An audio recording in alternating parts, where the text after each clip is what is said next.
मुझे तो भाईजान की समझ ही नहीं आती। पता नहीं क्या करना चाहते हैं। इतने आजाद ख्याल के तो कभी थे ही नहीं। मम्मा मैंने तो आपको पहले ही कह दिया था, ये जो मामू के उसूल है ना, ये सिर्फ उनकी औलाद तक ही। ये जो इतना दिखावा करते हैं ना, वो हमारे सामने ही करते हैं बस। अच्छा अब अपनी मामू की बुराई करने की जरूरत नहीं है। मैंने बात की है उनसे, वो मुनव्वर के बिजनेस में इन्वेस्ट करने के लिए तैयार है। क्या आप सच कह रही हैं? ये तो बड़ी अच्छी खबर है।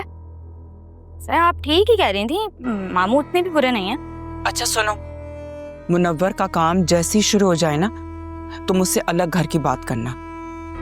क्यों, इस घर में क्या बुराई है? तुम्हारी सास। मेरी सास? क्या मतलब?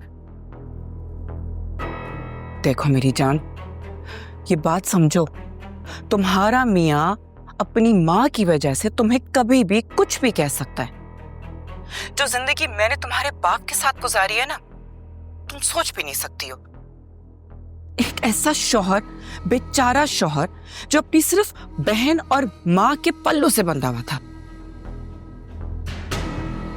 तुम्हारे घर में भले नंदे ना हो, लेकिन तुम्हारी सास भी ना किसी से कम नहीं। एक मिनट मम्मा, आपको दिख नहीं रहा मैं कॉल पे बात कर रही हूँ? नहीं, वो मैं तो तुम्हें ये बताने के लिए आई थी कि खाना मैंने बना दिया है, तुम खा लेना। मैं जरा कहीं बाहर जा रही हूँ काम से, दरवाजा बंद कर लो। ठीक है। हाँ, तुम्हारी सास थी? हाँ वही थी। ठीक कह रही हैं आप अम्मा, मेरी सास भी किसी से कम नहीं है वैसे। ध्यान से, कहीं बाहर खड़ी बातें ना सुन रही हो। नहीं मम्मा, मैंने देख लिया, चली गई हैं। अगर सुन लेती ना तो वो एक अलग तमाशा होता। बिल्कुल, दिमाग सेट करके रखो उनका।